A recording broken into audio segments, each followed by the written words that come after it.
Assalamualaikum warahmatullahi wabarakatuh. Kali ini kita akan mempelajari tentang materi pengantar akuntansi. Sebelum kita memulai materi pada kesempatan kali ini, marilah kita mulai dengan bacaan doa terlebih dahulu. Berdoa dimulai. Berdoa selesai. Oke, selanjutnya mari kita mulai. Yang pertama, definisi akuntansi. Di sini terdapat beberapa definisi akuntansi menurut para ahli. Yang pertama, definisi menurut Walter. Menurut Walter, akuntansi merupakan suatu sistem informasi yang mengukur aktivitas bisnis, memproses data menjadi laporan, dan mengaplikasikan hasilnya kepada pengambil keputusan. Yang kedua, definisi akuntansi menurut Warren. Menurut Warren, akuntansi dapat diartikan sebagai sistem informasi yang menyediakan laporan untuk pemangku kepentingan mengenai aktivitas ekonomi dan kondisi perusahaan.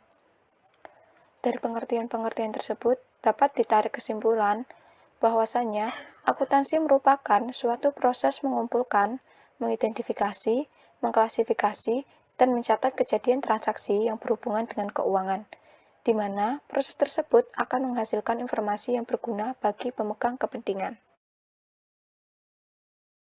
Selanjutnya, jenis-jenis perusahaan.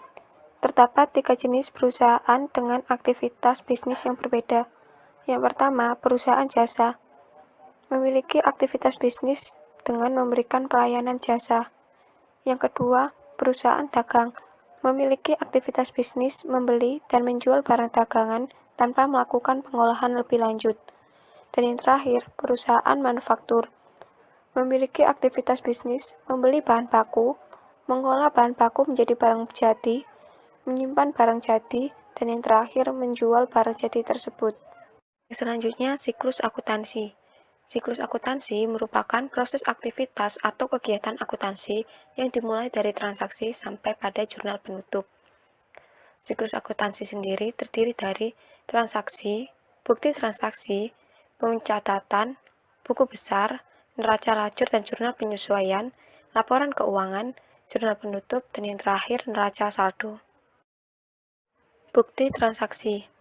Bukti transaksi yakni tanda bukti yang mendukung serta mengesahkan atas transaksi yang dilakukan atau tanda bukti akan adanya kewajiban pada pihak lain yang masih harus dilaksanakan. Beberapa contoh dari bukti transaksi diantaranya ada faktur, nota, dan juga kwitansi. Persamaan dasar. Di sini, saldo normal menunjukkan bahwa setiap akun mengalami kenaikan atau penurunan pada sisi debit atau sisi kredit. Di sini harta memiliki saldo normal di debit, artinya harta akan bertambah di sisi debit dan berkurang di sisi kredit. Kemudian untuk utang, modal, dan pendapatan memiliki saldo normal di kredit, yang artinya utang, modal, dan juga pendapatan akan mengalami penurunan di sisi debit dan akan mengalami penambahan di sisi kredit. Sedangkan untuk beban dan prive memiliki saldo normal yang sama dengan harta, yakni di debit, sehingga akan bertambah di sisi debit dan akan berkurang di sisi kredit. Berikut contoh soal pada materi kali ini. Yang pertama, pada tanggal 10 Januari 2020, PT Jaya memberikan hartanya untuk modal sebesar 20 juta. Yang kedua, pada tanggal 15 Januari 2020, PT Jaya membayar sewa untuk bulan Februari sebesar 2 juta. Pada tanggal 16 Januari 2020, PT Jaya menyelesaikan pekerjaan dengan mendapatkan pendapatan senilai 3 juta.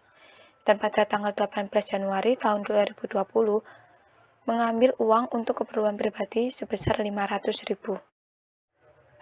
Yang terakhir, jawaban dari contoh soal dari slide sebelumnya.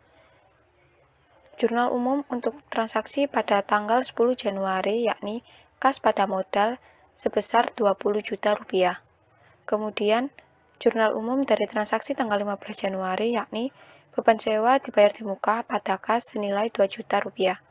Kemudian, untuk transaksi 16 Januari memiliki jurnal umum kas pada pendapatan 3 juta dan untuk yang terakhir Privo pada kas sebesar Rp500.000.